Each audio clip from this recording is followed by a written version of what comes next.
পরপর 2 মেয়াদে কেউ প্রধানমন্ত্রী থাকতে পারবেন না।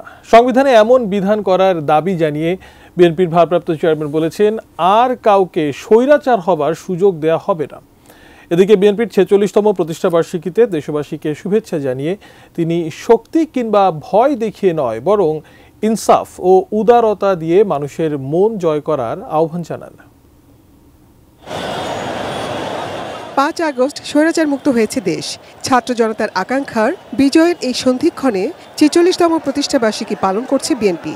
দীর্ঘ 16 বছর ধরে গণতন্ত্র পুনরুদ্ধারের আন্দোলনে বলি হওয়া নেতাকর্মীদের প্রতি শ্রদ্ধা নিবেদনের মাধ্যমে প্রবাস থেকে দেশবাসীকে শুভেচ্ছা জানিয়েছেন দলের ভারপ্রাপ্ত চেয়ারম্যান তারেক রহমান। যাদের নেতৃত্বে, যাদের আত্মত্যাগে, যাদের শ্রম, ঘাম, মেধায় বিএনপি আজ সারা দেশে জনগণের কাছে বিশ্বস্ত প্রতিষ্ঠানে পরিণত হয়েছে, দলের প্রতিষ্ঠা বার্ষিকীর এই শুভ লগ্নে তাদের সবার অবদানকে আমি শ্রদ্ধার সঙ্গে স্মরণ করছি। 16 বছরের অন্যায় অনাচার জনগণ ভুলে যাবে না মন্তব্য করে তারেক রহমান বলেন, ষড়যন্ত্র কিংবা অপপ্রচার চালিয়ে স্বৈরাচার মুক্ত দেশ গড়ার স্বপ্নকে নস্যাৎ করা যাবে না।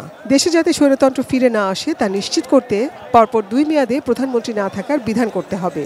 শিয়া বাটার ও ভিটামিন ই সমৃদ্ধ lily glam beauty soap. Lily, always beautiful. 2 টার্মের বেশি কেউ প্রধানমন্ত্রীর দায়িত্ব পালন না করা, উচ্চ কক্ষ বিশিষ্ট আইনসভা প্রবর্তন, এমনকি সংবিধানের 70 অনুচ্ছেদ সংশোধন করার বিষয়েও পরীক্ষা নিরীক্ষা করাসহ রাষ্ট্র সংস্কারের জন্য 31 দফা রূপরেখা দিয়েছে। আমি মনে করি, আমাদের দল বিএনপি মনে করে, জনগণের কাঙ্ক্ষিত বাংলাদেশ গঠনের জন্য রাষ্ট্র ও রাজনীতি সংস্কারের বিকল্প নেই।